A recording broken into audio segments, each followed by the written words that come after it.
Okay, looks like there's an excellent connection. There's a preview. Now let's press go live. Going live. Hello, what is going on, folks? My name is Chris, and in this video, I'm going to bring to you a live stream. And what we have today is a 30,000 subscribers live stream. And I thought of doing this because I woke up one day and the channel just zoomed past 30,000 subscribers. And I just said, you know what? We're going to do a live stream. And now I'm hearing myself in my headphones because I had the thing in the background. Yeah, so that's basically the story, guys. So you know what? In this video, it's just a Q&A. I'm going to answer a bunch of Q&A, a bunch of questions that I've been meaning to get to for like a month because they pile up after a while, let's be honest. And, you know, I'm just going to do that to start off. I'm going to start by answering a bunch of questions from viewers.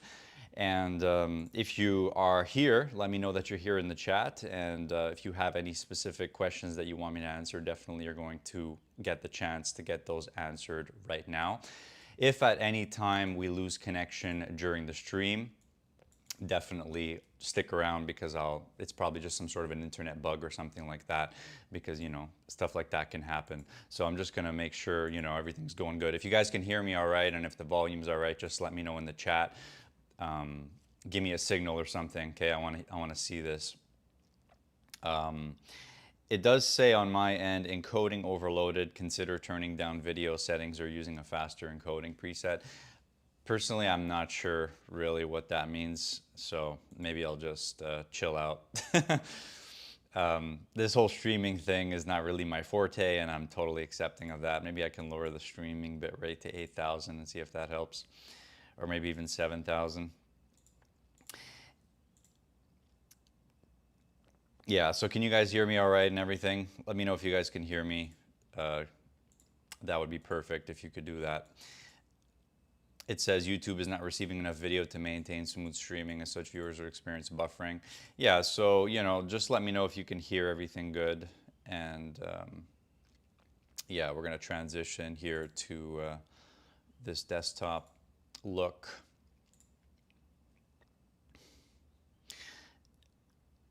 And OBS is one of those things that I'm getting used to still. Yeah, so basically, I want to get some action from you guys in the chat. Can you guys hear me?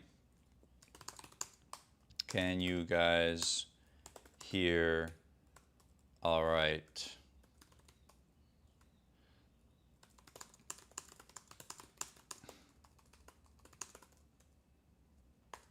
Yeah, let me know, guys. Let me know. Let's see here. Restore chat. Pop out chat. Yeah, so guys, basically I got a bunch of questions lined up here that I am going to get answered. Let me know if you can hear everything well.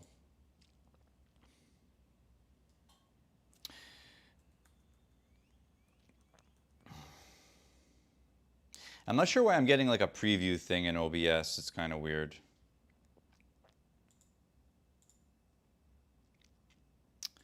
There we go. That works well. Check, check. Ah, Captain Price, my friend, Captain Price. Thank you, bro. Thank you. Hopefully you can hear everything all right. This transition thing is not working well right now. 1 second. I don't know why it's... we can hear fine. Thanks for having us. Hey, what's going on, Chris G? Appreciate that, bro. Yeah, so I'm just getting this sorted out here. You're getting lagged video? Yeah, is that it? Yeah. Okay. I have to press the transition button every time. I'm not sure why. I'm not sure why I'm getting lagged video. I guess really just not sure. I mean, what is it telling me here? Audio feed is fine, your camera's lagging, you're getting lagged video, you're at 2 FPS. Yeah. Let me see something here. Maybe I can fix this. I'll change the profile to main and see if that changed anything.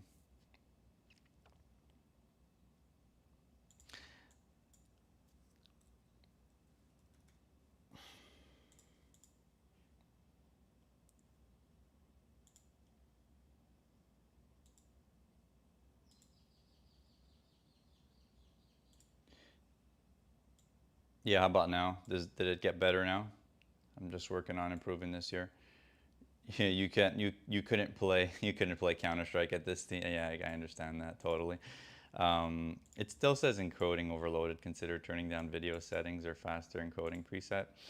Let me try a different encoding preset maybe. I'm not sure it'll let me change that while I am streaming. One moment. If I go up to output video, yeah, it doesn't let me change that while the stream is going on unless I stop. Okay.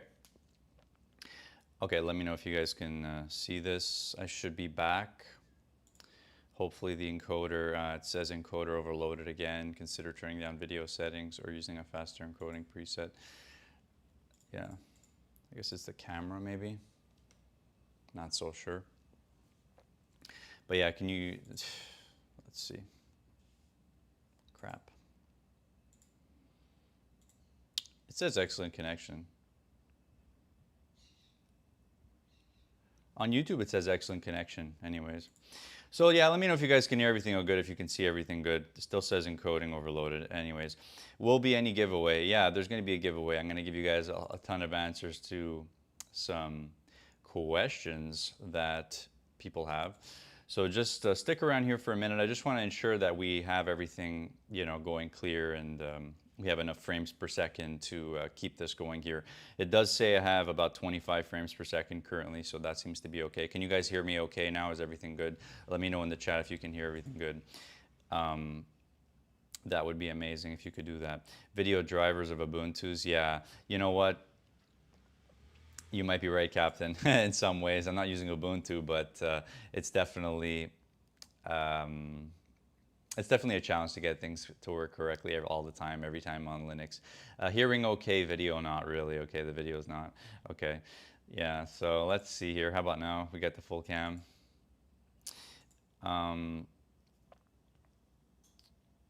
Hear everything great, video not.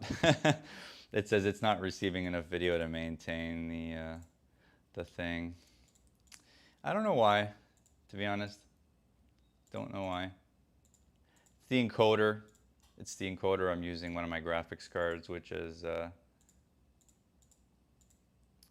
not the best graphics card I have on my system. I'm not streaming using NVENC codec. But yeah, potato camera. Good one, good one, good one. Hey man, you know, that's the reality of it. It's that you know what, I did a test yesterday, I'll be honest with you guys, and it worked perfectly. But today it's not, clearly. So we will have to figure it out, what this potato camera situation is all about. Maybe if I turn off the output scaled resolution, or if I just go over here and I do rescale output. How about that? If I do streaming settings, rescale output. Okay, give me 1 sec. I'm going to turn it off and back on one last time. And this time, it's blocking Wi-Fi signal. Trust me, I'm an asset. How about now, folks? We're back, we're back, we're back.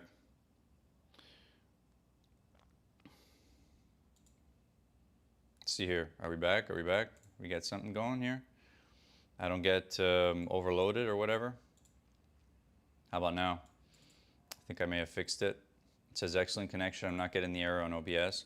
It is working fine. Okay, perfect, perfect, perfect. I appreciate that, dude.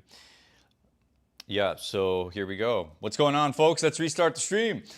Welcome to today's video. 30,000 subscribers, live stream. What's going on? I got the thumbnail done for me by my friend, and he's amazing, and I pay him extra. I pay him a lot of money. It's very important. If you guys run a business or if you guys have employees working for you, it's very, very important that you compensate them when it is due.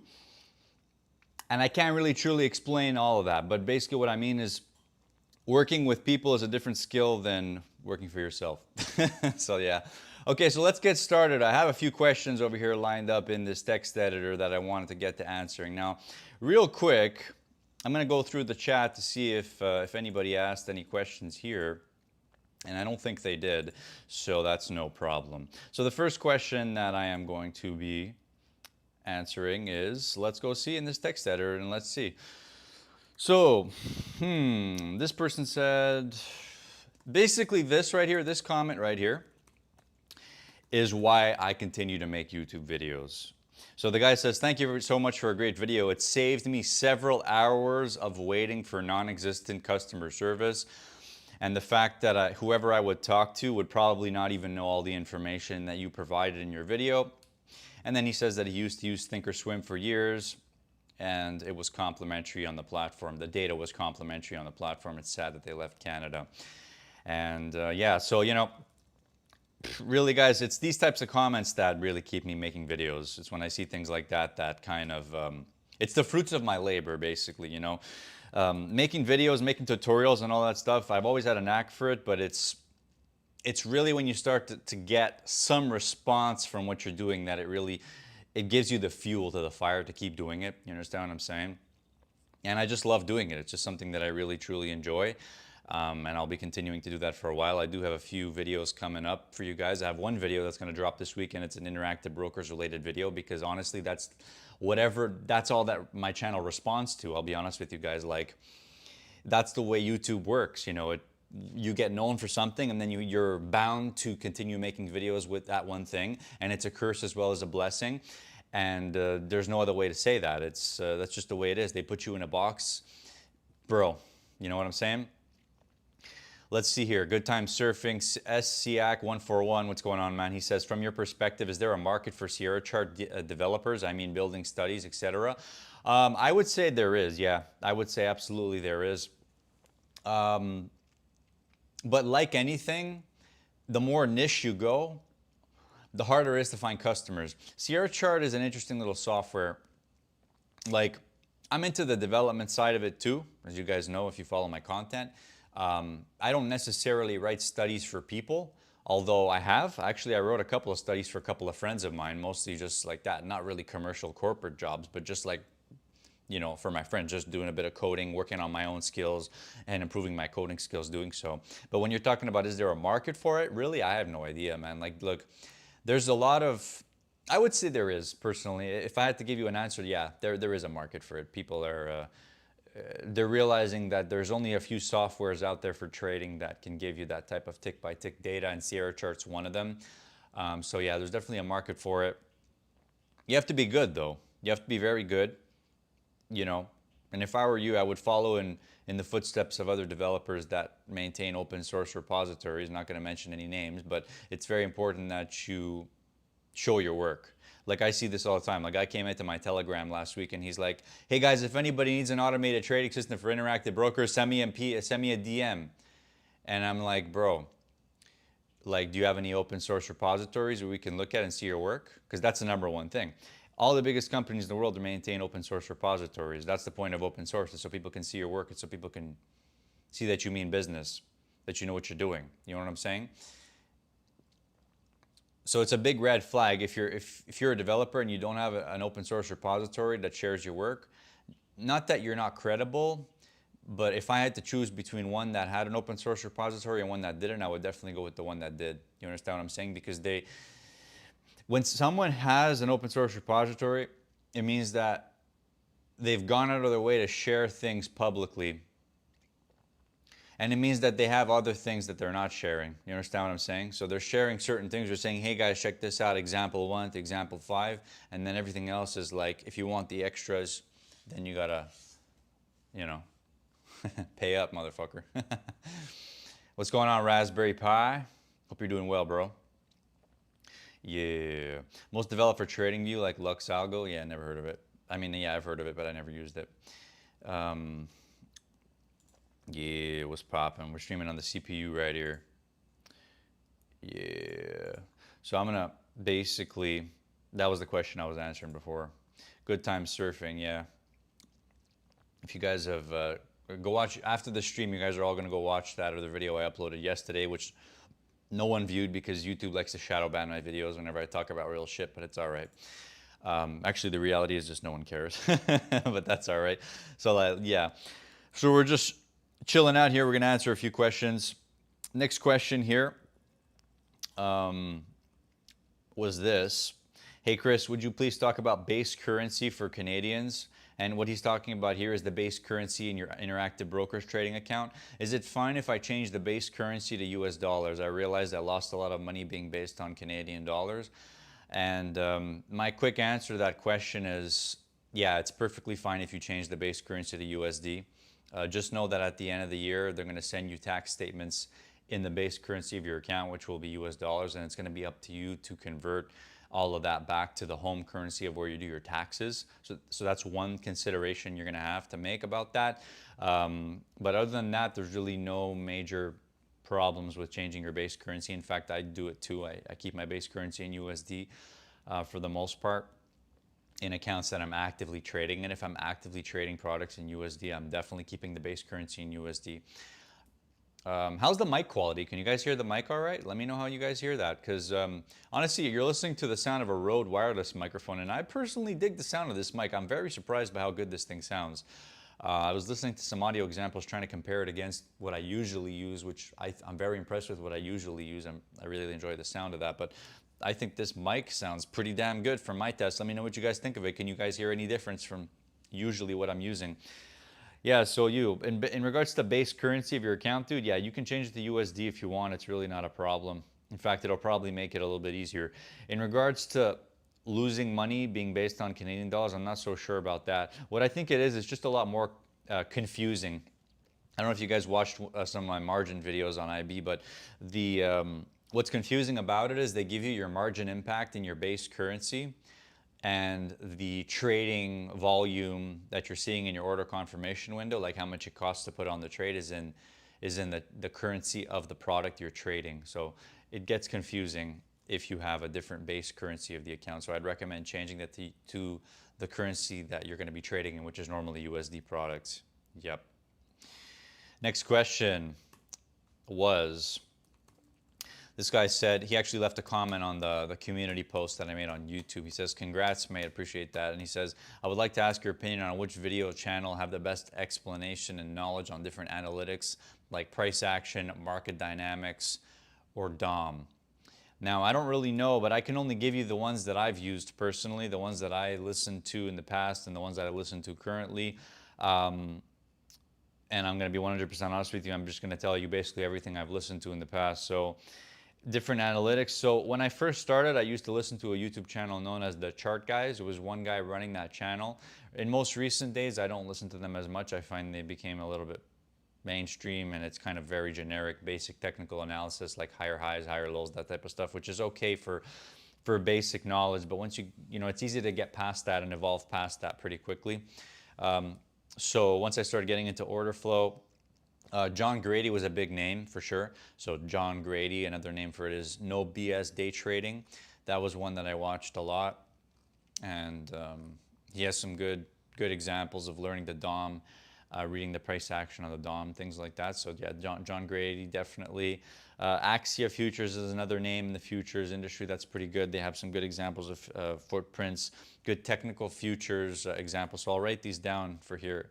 So I said John Grady, No BS Day Trading. I said Axia Futures. That was one that I used. Another one was, what was the first one I said? Oh yeah, it was the Chart Guys for technical analysis. I don't watch them anymore because they kind of expanded and they became a little too mainstream for me. Another one that I watch these days, well, he didn't ask about psychology, so I'm going to try and keep it more towards price action, market dynamics, and DOM. A friend of mine named Osman, let me see if I can find his channel. But yeah, there was a friend of mine that I learned from a while back named E-Mini-OS. That's right, E-Mini-OS. Let's see if he still has a channel. Yeah, E-Mini-OS Futures Trader. You can check that out. He's basically just he just puts his recordings of the DOM, and every now and then he's done a couple little master classes on YouTube. So E-Mini-OS, that would be the other one. He's actually a local friend of mine. He's actually from the town that I'm from, which is interesting. So yeah, check out E-Mini-OS for sure. Check out Fat Cat. Honestly, Fat Cat has some very good examples and very good practical examples of price action. Sure, he's viewing it from his own lens, but I do believe that he's developed some ways of explaining price action that's very generic too, and it applies to the markets in general. So I think you can learn a lot by watching some of Fat Cat's videos, especially when he's talking about the DOM and talking about price action. And his most viewed video is how to read the DOM. So it's not, you know, I guess that's a good example. And let me look really quickly if I can see under my subscription lists if there's any other trading channels that I missed. Really quickly here. I'm just going through it. Honestly, really wasn't much. There's not really many trading channels. A lot of them are hidden. A lot of the trading channels are hidden away. I don't know if you guys noticed that, but yeah. All right, let me have a look at the chat and see what's popping over here. Any suggestions on position sizing, scaling the futures market, specifically the ES? Not really, dude. Not really. Here, I'll highlight your comment. Let's see here. Dude, first of all, I don't really trade the ES. I trade mostly bonds, and lately I've been trading a little bit of crypto futures, like Bitcoin micro futures. And the only suggestion I can give about position sizing, bro, is you have to trade within your risk tolerance. And you have to learn you have to know what your risk tolerance is in order to do that. So if you don't know what your risk tolerance is, you got to learn that really fast. And you can learn that simply by just putting on some contracts and feeling about where you can actually trade. If you're day trading, I would say, now this is just practical knowledge. It's practical tips. It doesn't really apply to everybody. It may not apply to everybody. You understand what I'm saying? But what I'm really talking about here in regards to future sizing, and I'm not sure why this is like not wrapping the text. Anyways, I guess that's fine. You have to determine your risk tolerance, but you have to know how much you can trade. And what I mean is, like, you want to be able to take like at least, like, you know, if you're day trading, like I said, 4 to 5 trades, 6 trades, 7 trades per day, at least, without shaking in your boots. You understand what I'm saying? Like, you want to have some shots. You want to be able to take some shots in the market. So you want to have, you know, I'm hearing people outside, sorry.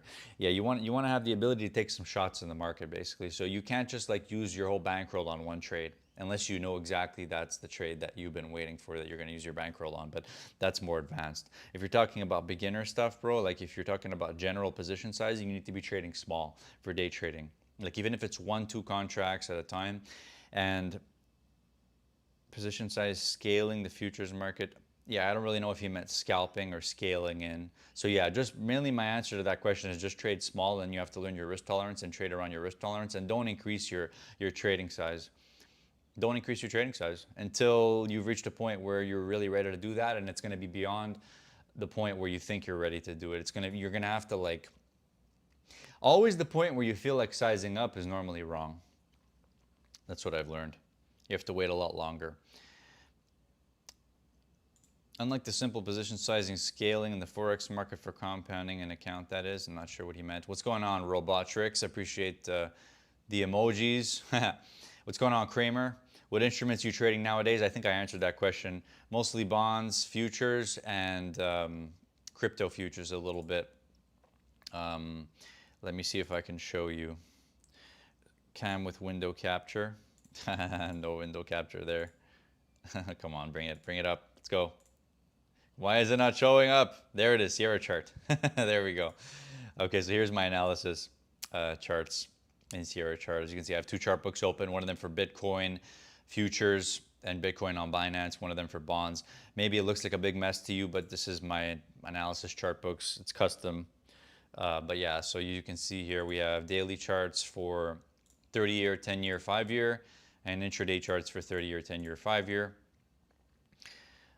Looks like today we had some activity in the morning. Let's see here. And then the market went bearish earlier this morning here on the treasuries, and now we're pulling back up. Yeah, I haven't been trading that much in the last couple of days. I was trading last week and the week before, and then I just got busy and I was exploring and adventuring a lot too much, and I wasn't really trading that much. I'll be honest with you guys, I'm kind of on vacation, but you know, that's the reality of it. But on, you know, when I think of vacation, I mean, What I mean by vacation is I'm working at the same time as being in paradise, which is something that's a little bit new to me, which I like quite a lot, so far at least. So what instruments are you trading nowadays? Yeah, it's pretty much that. Chris ZZZ says, hi, about breakouts, breakdowns. Do we always need confirmation or just candle close, or how do you define confirmation? That's an interesting question. How do you define confirmation, and do we need a candle close? It's too general. That's too general.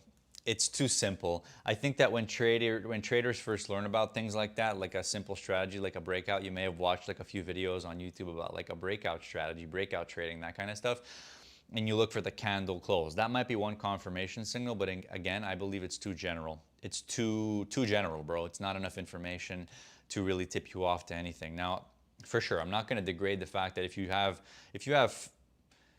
actual data proving that that works, then yeah, sure, go ahead. I'm not going to shit against your method, right?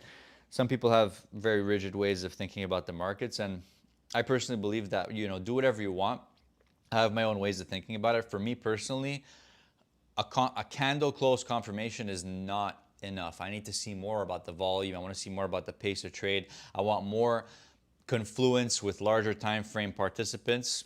So I use multi-time frame analysis. So I have daily chart, weekly chart, 15-minute chart levels, all overlaid on in the same sort of context. So for me, confirmation entails multi-time frame analysis. So that way I want to increase the probability that if I'm looking for a particular move, especially if it's a breakdown move, there has to be some more participants from multiple time frames likely to participate in that move. More traders coming in to take shots to materialize that move. And I'm probably not really going to be able to communicate this to you accurately enough just over this live stream. But basically what I'm telling you is that a candle close is not enough. And for me, confirmation entails certain things like that, like multi-time frame analysis. Like on the charts that I just showed you guys, I'm getting some clues about that there. Okay. CSAX141 says, some channel about volume trading, not in terms on volume profile, but volume analysis. Yeah, you could check out Fat Cat. He has some good videos about volume profile. You would probably check out his channel, but that's about it, really. I'm not so sure. Yeah, I'm going to get to some of the other questions. If you guys are enjoying the stream, let me know with the like button down below. I really appreciate you guys joining today here. This is a 30,000 subscriber live stream. Honestly, I just wanted to say thank you to all you guys who watch my content, and I'm just letting you know there's more content coming, and I've got a couple of editors helping me with videos now. That doesn't mean that they're getting produced faster. Actually, they get produced a lot slower now, because back in when I started the channel, it was basically just like so fast to produce a video. I'd record the video with OBS and then everything would be done in like an hour. But now it can take weeks to produce a video. And that's just because my standards have gone up. You understand what I'm saying? It's kind of complex. Yeah. So I hope you guys are enjoying the stream. Leave that like button. Just tap it. Just tap that like button lightly. You understand what I'm saying? Yeah. So I'm going to go and look at the other questions we had here. And let me take a look here. Yeah, so in the Vim text editor here, let's see what we got going on here. Yeah, so those are the things I was asking him. Okay, so a friend of mine named JJ Jensen asked in a comment, he says, this was an interesting question that I wanted to answer. I'm not sure I'll be able to give a great answer. I'm actually going to have to take a swig of coffee before I answer this question. Boy, that's a good coffee right there. All right. So he says, congrats, money that's made from trading and in your personal bank now. What would you do with that money to compound it faster? Honestly, bro, that's a great question, man. That's an amazing question because it has so many different answers, and I can't answer it for him. I can only answer it for me. What would you do to compound it faster? He says, invested in stocks, property, start a business, etc. Honestly, dude, it's not that easy. It depends. It depends on your knowledge. It depends on where you shine. Now, I guess if I had to answer it in a simple way, I would say invest in something that you know about. Invest in something that you actually have knowledge and insight into some market that you know about. Don't go and invest in property if you don't know anything about property, especially in the town that you're from. Maybe you move to a new town and you're learning about the markets that exist in that town. But let's say if you're a person that doesn't really know much about real estate, I personally don't think real estate is a very good investment for you. You know, don't follow the general consensus and advice you hear from everybody saying, yeah, save up your money and save up and buy stocks and buy real estate, and that's going to be a great investment for your future, for your retirement. I personally think that's 100% bullshit. The best advice I could give you in regards to investing is invest in yourself. And what that means to me is invest in stuff that you know about, stuff that you actually have knowledge about. And if you find that you don't have knowledge in anything, then you're just investing in yourself at that point means investing in new experiences to learn about things. And that could mean, you know, maybe paying somebody else to teach you. That could be one thing. Or maybe it's going somewhere else in the world to learn about a different culture, to learn about a different market. These are some examples of like how I would invest money. Now, I know he specifically says compound it faster. How would you compound money by spending it? That doesn't make sense, right? But actually it does. Because the way I view it is when you spend money on things, you kind of have like some sort of an attachment to the money you're spending. So you want to get your money's worth. That's what I mean. And when you're operating from that mindset, normally you're gonna make sure that you get your money's worth somehow. So let's say you go on a vacation, or let's say you spend money on something. It could be an item, it could be a vacation, it could be you spent money on somebody else, it could be you invested in a course. That was a nice burp there, by the way, excuse me. A coffee burp. Like, dude, you're operating from the mindset of you're trying to get your money's worth, so you're gonna learn something from it. So whenever you go out there and you drop cash on something, normally you're gonna take something out of that, you're gonna learn something from it, you're gonna gain some knowledge, you're gonna gain some experience, and by definition, you're compounding your money to some extent.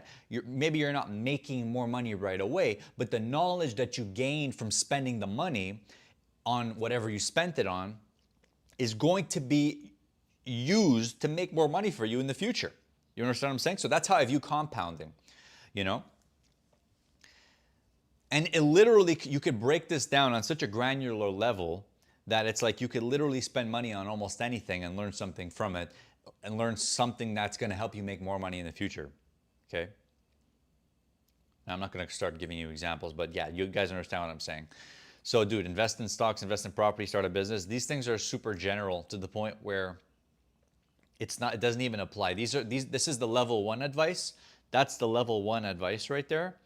And what you have to do is you have to learn how to look past the level 1 advice, and really actually you have to look inside and you have to determine, for me, where is the next card, the best card play move for me? And normally you already know what that is. You already know where you should be investing to compound your returns. Do you understand what I'm saying? So yeah, sure, maybe you could start a business, but you have to have a reasonable reason to start a business. Like the guy earlier asked, is there a market for Sierra Chart developers? Well, if you think that there's a market for Sierra Chart developers, then maybe you'll start a business that relates to that. But you have to have a good reason to do it. You can't just show up and be like, yeah, I'm going to start a business and do this, when you haven't really you don't even have much insight into that particular market. So there's no reason for you to start a business. This is a buzzword, you know, start a business, buy real estate. You can't go wrong. It's level 1 advice. 100% level 1 advice, in my opinion. Level 1, 100%. So me personally, if he wants to know me personally how I invest my money to compound it faster, I will give some general consensus about this. It depends how much cash you have relative to how much you are able to deploy, or how much you have deployed / have deployed currently. And also it depends on, you know, what your goals are and what you're trying to do. So you could invest in stocks, you could invest in certain things. Me personally, I have some holdings in crypto, and I do staking in crypto on centralized exchanges, on one of them in particular. Some people find that risky. I personally think the exchange that I'm staking on is not likely to go under anytime soon. I may be wrong, but I don't think they're going to go under. And currently with the, with the current hot streak in Bitcoin that we've been on, my staking of USDT is kind of like investing in bonds. So I have USDT and I'm just staking it on that exchange. I don't know if that's the right decision, but I do know that it's been earning me a lot of money every single day. And by a lot, I mean like an extra, I don't know, $10, $20 a day for doing nothing on capital that I'm not deploying anyways, because I'm not deploying it because I don't know where to deploy it. You understand what I'm saying? So yeah, that's one way. If you want to earn passive income, probably stake it, buy bonds. Bonds is okay. The aggressive approach, like I said, is staking crypto. Yeah. But I'm not going to advise you guys on doing that. You understand what I'm saying? I'm not going to say, hey guys, go out there and start staking crypto. Number one, my YouTube channel is going to get shadow banned. And number two, no one's going to watch it. That's real, by the way, shadow banning. I don't know if you guys knew that, but yeah. How do we send you questions via Vim? No, these are questions through the Vim gods, bro. Now these are the questions that I took for before the stream, okay? But you can go ahead and just write them in the chat. Just write them in the chat and I'll answer them. So let me go in the chat now and look and see if there's any questions I missed. Switch to full cam real quick here. Don't you need margins to trade crypto? No, you don't. No, you don't. Depends on the broker. I think the margin for Bitcoin micro futures is, the intraday margins is probably like $150 a contract for the micro Bitcoin futures with my broker Iron Beam. That's the broker I use for day trading futures. So $150 a contract intraday, maybe $1,500 overnight. Look at the exchange margins to figure out what those are. Okay. Use size when needed. I didn't trade ES this year. That's what Captain Price just said. I'm going through these comments. Very simple. Just use a broker that requires less margin. Yeah, he got it right there. Any suggestions or any Discord or suggestions to cure loneliness when trading? You know what? That's a fantastic question, Kramer. I really like that question. I personally think, dude, there's no cure to it. And I honestly think you have to embrace it fully. Like, it's very common, like, for new traders when they first get it, not just new traders, even in a few years in, like 3 years in, you realize how lonely it is, you know? And what I think it is, there's no cure to it. When you're trading, it's you versus you. That's what I realized. It's 100% you versus you. Some people say it's you versus the market, but it's actually you versus you. So you have to get comfortable being lonely. That's what I would say. It's a lonely job. You're sitting there and you're sitting behind your computer and you have methodologies and you're applying them and you're working on them and it's redundant. And I was saying this yesterday on one of my Instagram stories. It's and it's just common knowledge, is that the most profitable work is often the most redundant work. It's lonely, it's redundant, it's super boring. And this is why I think people in very high positions that have to do redundant work, like high paying positions, like people that get paid, that do redundant work, they often turn to substances to cope with it. There's always a cope. You have to find your cope, basically, for the loneliness, but there's no way around it. It's 100% lonely. And another reason why you can't remove the loneliness, you can try and find other traders that you relate to, but you'll never find a trader that trades the same way as you, because everyone kind of trades a little bit differently. You're showing off that camera today? Good one. What else you want to see? Tell me what you want to see, and I'll change the camera. Yeah. But yeah, dude, you can't remove the loneliness from trading because everybody trades differently. That's the way I see it. Like, you trying to relate to what other traders are doing is most probably just going to take you off your path of what you should be looking at. Because your methodology is probably very redundant. If you've been doing it for a while, it's going to become so redundant after the point where it's so boring that you need to turn to substances to cope with it. Maybe I'm going off the deep end with that a little bit, but yeah, there's a cope for everything. Everybody has their own coping mechanisms. Sure, I mean, I personally turn to substances when I'm editing videos and doing all kinds of stuff. I mean, there's no other way. I mean, look, I'm freaking tanking coffees all day. I mean, it's just simply the reality, You make a natural trade-off, You're trading health For vitality, you're trading health. For productivity, drinking coffee all day is not good for your gut, but that's the trade-off you're willing to make. You know what I'm saying? Here's another example of level 1 advice. Just give the money to the bank wealth management team to manage. No, thank you. I would never do that personally. But yeah, it's common advice, you know. It's the type of, this type of advice, and I thank you for writing this, is way back. Actually, one of the reasons why I got into trading, way back when I was first getting into it in 2018, I had a friend of mine at the time who told me, you know what, if you're actually serious about trading and investing, you should consider getting the advice of a professional wealth manager, a professional investment advisor. And I took that and I was like, nah. I'm learning about this. I want to learn about this myself. I don't need no one else. Like, it's the equivalent of saying you should you should get a real job, basically. You should hire a professional. And you should, instead of going into that, you should just get a real job and hire a professional. You understand what I'm saying? It's all level 1. I mean, you have to be crazy to go to the extent that some people go to learn about this stuff. You understand what I'm saying? And it's just... So, dude, that's level 1 advice. Give the money to the bank. That's 100% level 1 advice. Yeah. I'm going through these comments here, guys. Thank you for joining. If you're just joining the stream, just letting you know, this is a 30,000 subscriber live stream right here. And I appreciate you guys a lot for watching the content over the years. And I'm letting you know that we got more content coming. If we happen to get disconnected at any point, stick around. I'm going to do my best to get reconnected because, it could happen. We can get an internet outage or something like that. But yeah, that's what it's all about. So this guy says, hi, I'm a newbie, but I am getting to the conclusion that whatever we trade, we need our account to be approved to be able to short is almost a must, right? I don't really know what he means by that because it depends on the broker that he's using. But shorting definitely requires a margin account for sure. So yeah, you definitely need to be having a margin account. Is it possible to set an OCO order on IBKR Mobile? It indeed is, sir. It indeed is. 100% is possible to do that. I do it quite often. IBKR Mobile on iPhone. But yeah, it's possible.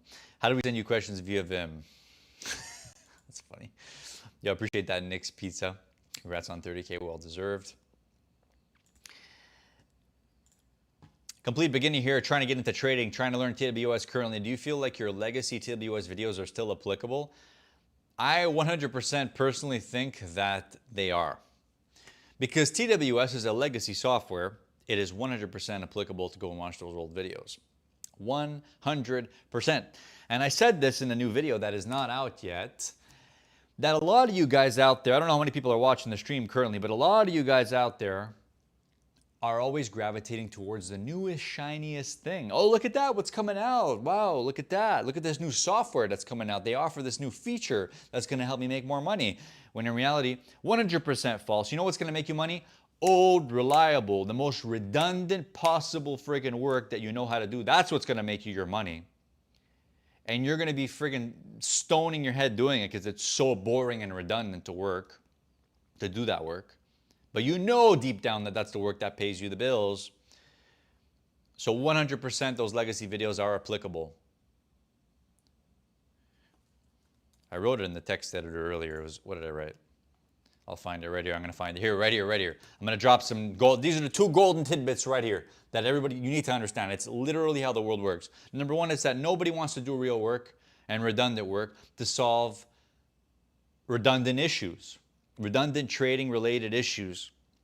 And then part 2 to that is people use laziness and excuses that they don't want to solve those trade related issues. They want to defer them to other people because psychologically, subconsciously, they know they're actually afraid of what happens when they solve all those issues. When you get to the point where there's no execution barriers in your trading anymore, what's next? You're afraid of that. It's like when you set a mental goal. I want to make 100,000, and you're always you always get caught right before the goal, and you never actually reach the goal. It's all psychological. When people are lazy about solving trade-related issues, to me, it's a cope that they don't that they're afraid of what happens after that. And what happens after that is you're starting to deal with the psychological issues, the real issues about trading, the real problems of trading, which are all psychological mostly. Now, I love solving trade-related issues. Of course, they're very redundant to solve. But yeah. Next one. How does a beginner have to focus on Forex, commodity, exactly which option? I don't really understand the question. You're going to have to rephrase that question. I guess he means what markets should you focus on? I would say pick 3 markets or pick 1 market or 2 markets and focus on those. And if I had to give you any golden tidbit in particular, it would be focus on markets that other people are looking at too.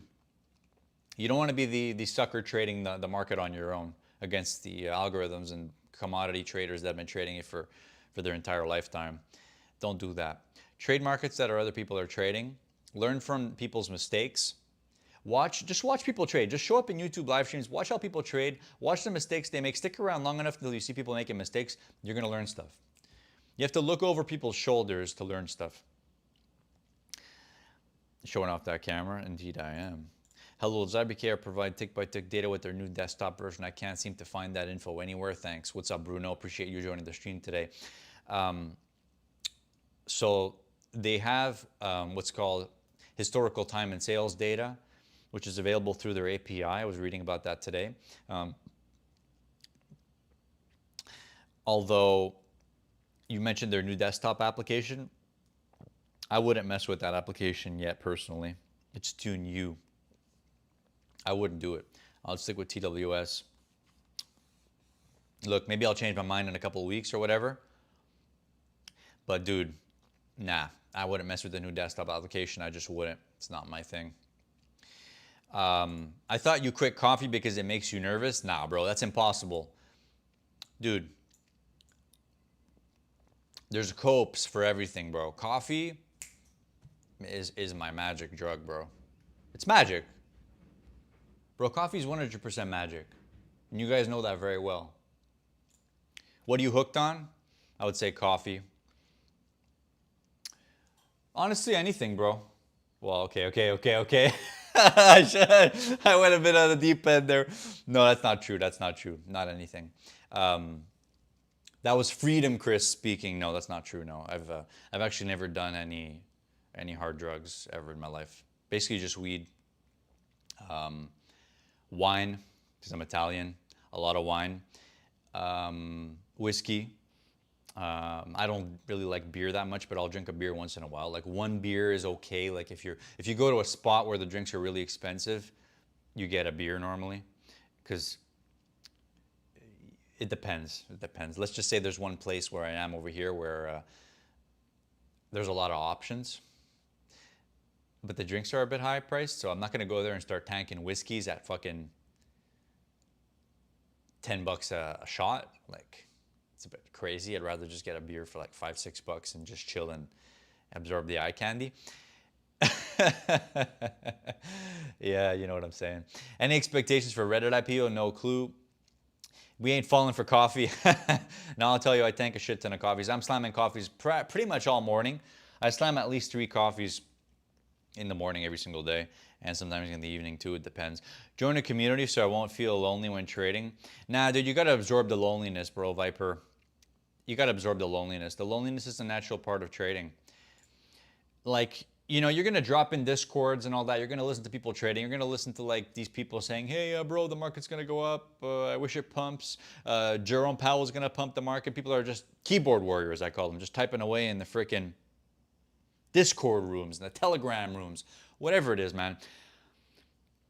Sure, it's cool. I personally like more personal interactions, like, hey, bro, what's up? How was your trading day? I like more personal interactions, like having a couple of trading buddies. That's what I like better.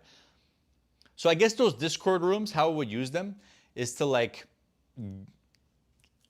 get more trading buddies, basically. Just like meet people, see how they trade, share trade examples with each other.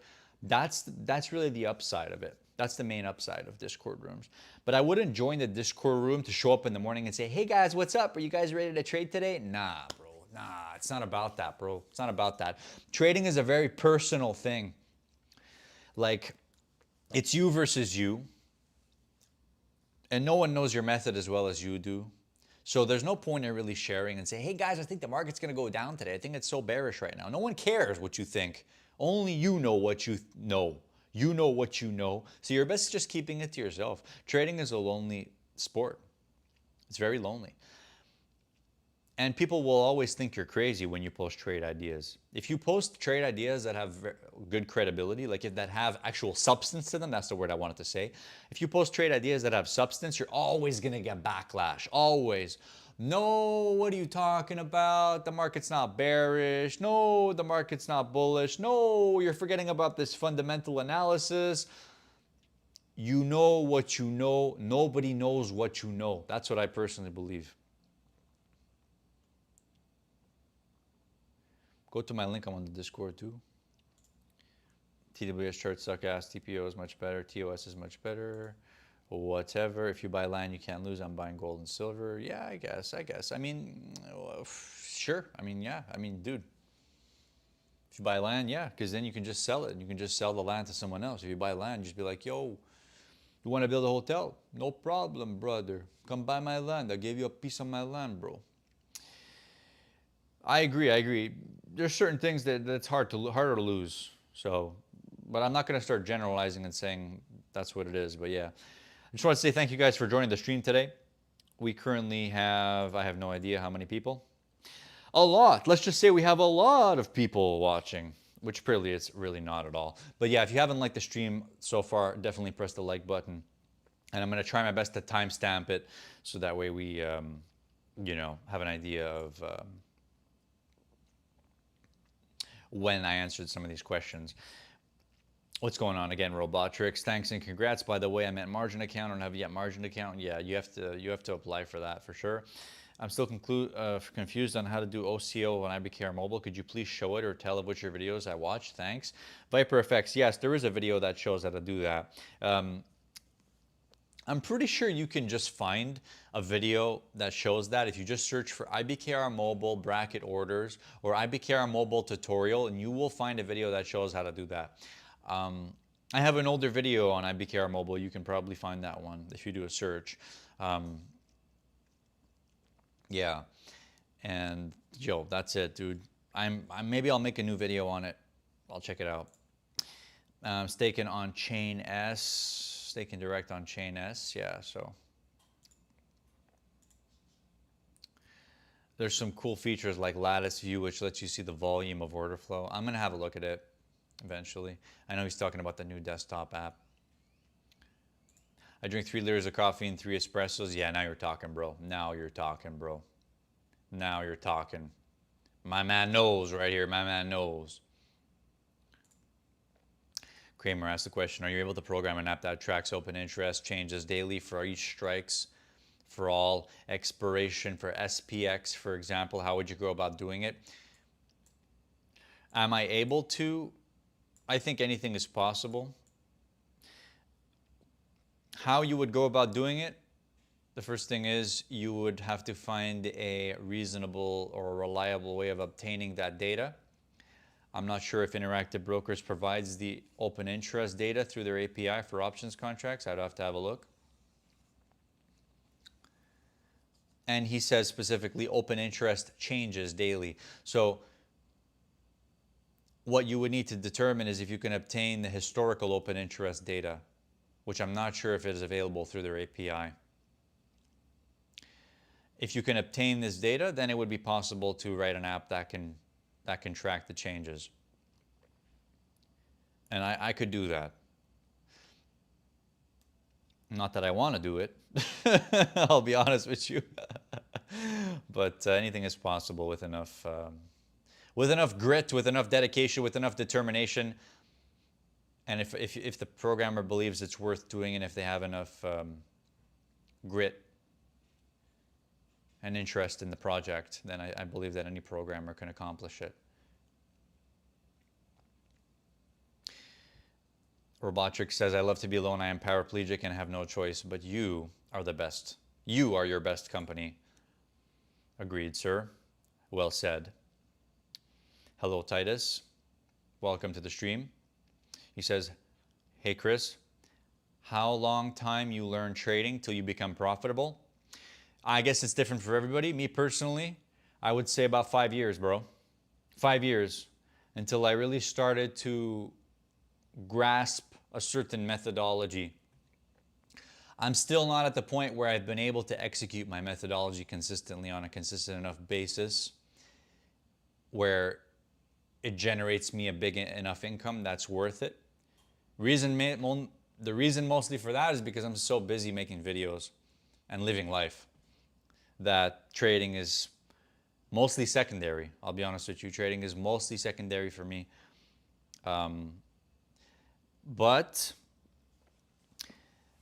I'm always tinkering with different ways that I think about trading, and I know for sure, well, maybe I don't know this for sure, but I have a hunch that at some point in life, I am going to settle down, take all the things that I have developed in my trading, which I'm very proud of the things that I have so far because it's really true to me. The stuff that I've created for my trading, my methodology around my trading, is true to me in the sense that it's stuff that I've really taken the time to learn about and build and work on. So it's not like I've taken other people's methods and copy and pasted them all and then say, hey, look at me, I have a trading system. No, it's actually stuff that it's based on objective knowledge and understanding that I have about the market that I've built over time and that I've tested over time, and I've seen this stuff play out over time. So I know that this stuff works. I know where some of it fails. I know where the strong points are. But I still have not been able to execute it consistently enough, mostly due to the other obligations that I have. So take it with whatever you want. If you want to say I'm not profitable, say that.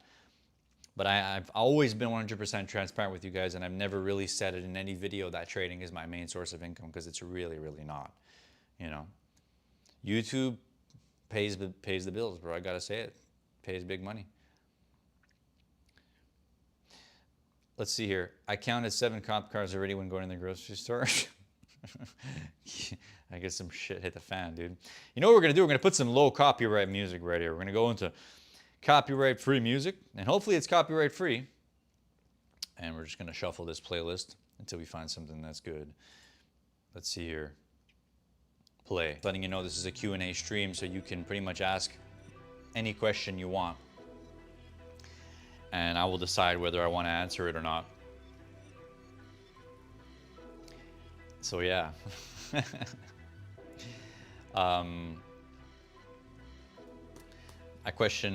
So honestly, I have a lot of questions to answer. Like I have like probably at least over 100 unanswered questions right now, probably more, that I have to go and answer on the YouTube studio. And I took about maybe 7 of them and I put them over here.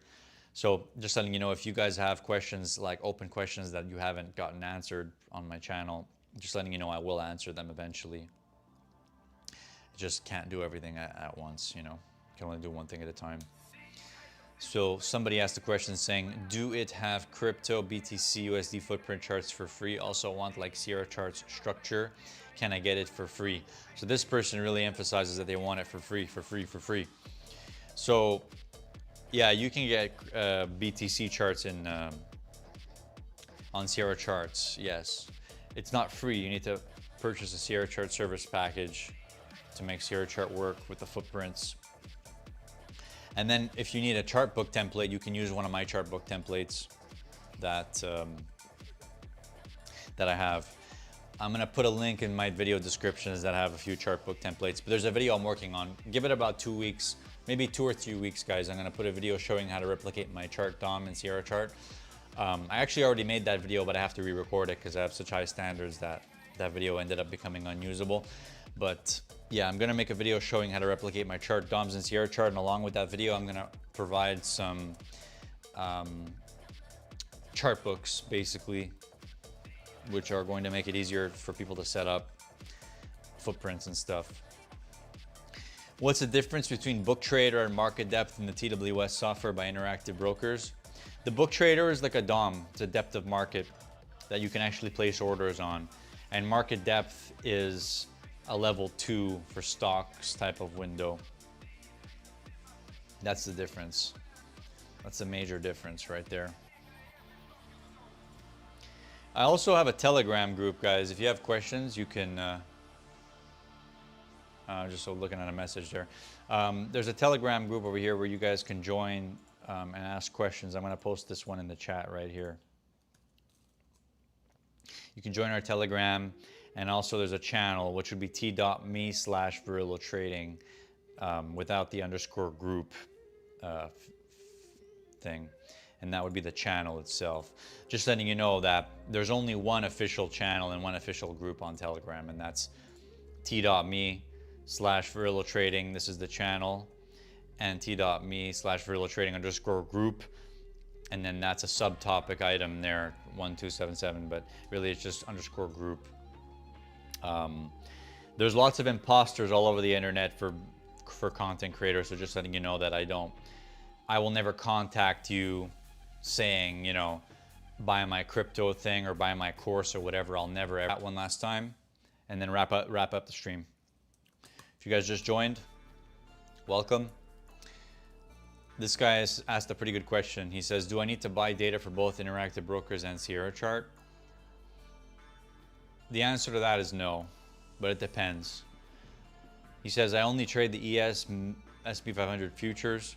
I'm having a hard time understanding why we need to pay data for both feeds. Please help me understand if I can acquire data from Sierra Chart only and not acquire data from my IBKR account, excuse me, and have a DOM at Sierra and bracket OCO orders. If you're using Sierra Chart for analysis, that's where you should get your data from. You should get the data from Sierra Chart. If you're trading your Interactive Brokers account through Sierra Chart, still the same thing. You get your data from Sierra Chart. You do not need to purchase data on Interactive Brokers if you're getting it on Sierra Chart.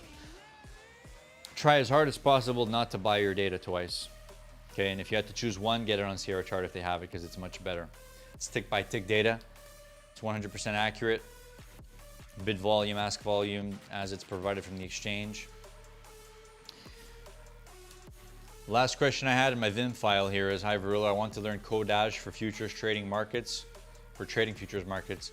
You can do a training courses for that. I will pay you, please. Or if not, you recommend any courses for that. I want to learn how to code in the DOM with inside print and how to code in the chart and the footprint. I personally don't offer anything like that. But I can give you some practical advice on how to get started. If you want to learn, like, you know, coding and automated trading, stuff like that. I would say Sierra Chart's the best place to start because everything is very well documented. So it would be the ACSIL. I have some existing code examples of Sierra Chart Axel on my repository, which would be github.com/guitarmadillo, I think. I don't know. The other thing is, since he mentioned coding, and I saw Captain Price's comment there at the corner of my eye, you have to like it. I mean, he says, I want to learn codage for futures markets. You have to enjoy it. You have to enjoy programming. One of the main reasons why I got into programming and stuck with it this long is because I really genuinely enjoy it. It just matches me. It fits like a glove. I don't know. It's just very natural. I find programming so very natural. One of them is because I'm a pretty fast typer, but the typing, the coding part of coding. So what I want to say is coding and software engineering is not the same thing. You know, physically coding and typing the thing is not the same as engineering the thing. So it's two different things, really. I mean, sure, you obviously blend them together, they get jumbled together, and I'm just kind of giving you a concept here, but the concept I'm trying to explain is that when you're really building something from the ground up, when you're working with understanding different interfaces and potentially you're engineering a certain methodology or functionality, most of the time when you're doing that, you're not coding it. Coding is only at the end once you believe you've engineered it to a level that you can now put it into tangible machine code that the computer can now read. So I would say most of the dirty work, most of the real nitty-gritty work, you can actually do it when you're doing it when you're not coding. You're not coding it. So when he says I want to learn coding, I'm not really sure if he wants to learn coding or wants to be an engineer, because pretty much any monkey can code, I would say.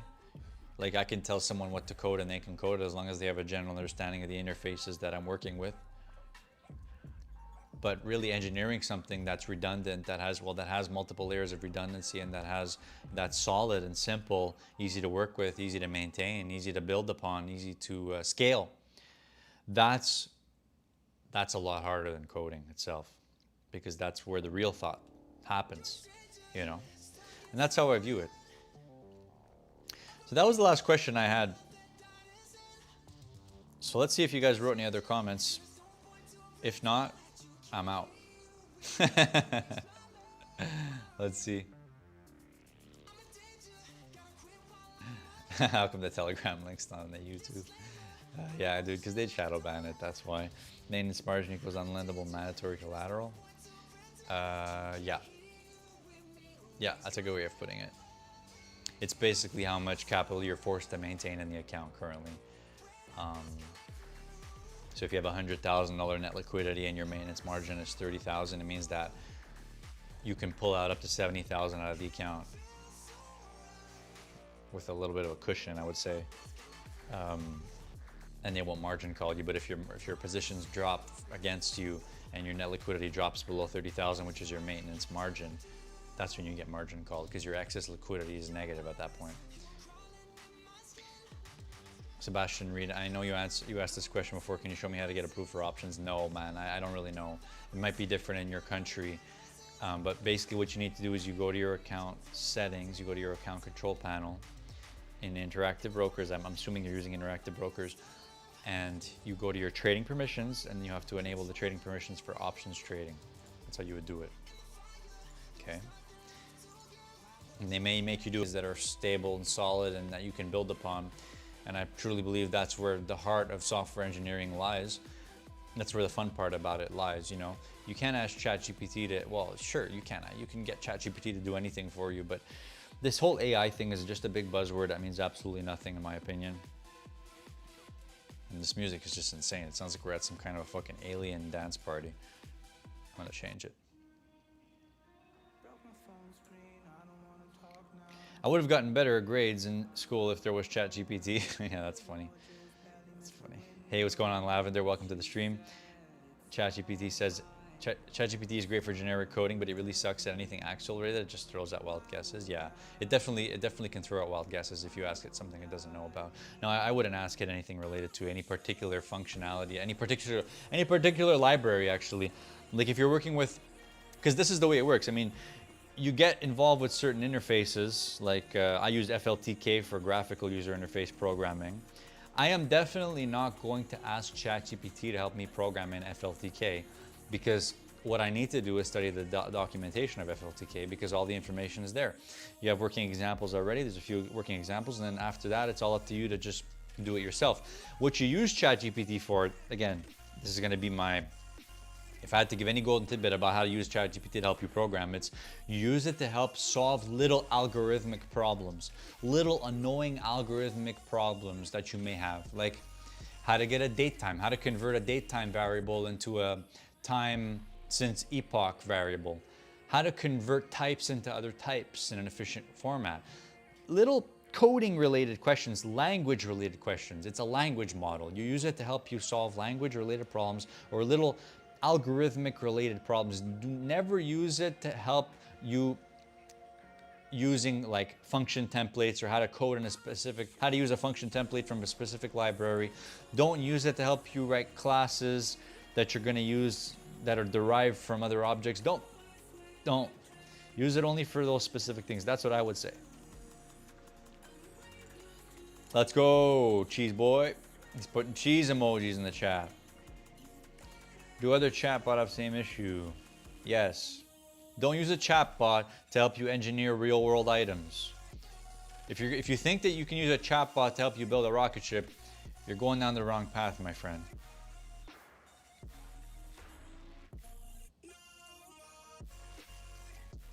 If you guys are just joining, welcome. Welcome, welcome. Welcome all, welcome one. Appreciate you guys joining the stream today. If you haven't hit the like button already, just press it. Lightly tap it for sure. And just letting you know we got content coming out. And after the stream is over, I'm going to link you guys to a new video. Anyways, I'll just put the link in the chat before the stream is over. It's not a big problem. Appreciate it, guys. Thank you for watching. And I will catch you guys soon in another live stream. If you guys enjoyed this live stream, let me know. I appreciate you guys watching. and like the stream before you go. And I will see you guys in the next video. Thank you very much. Take care. VerrilloTrading out.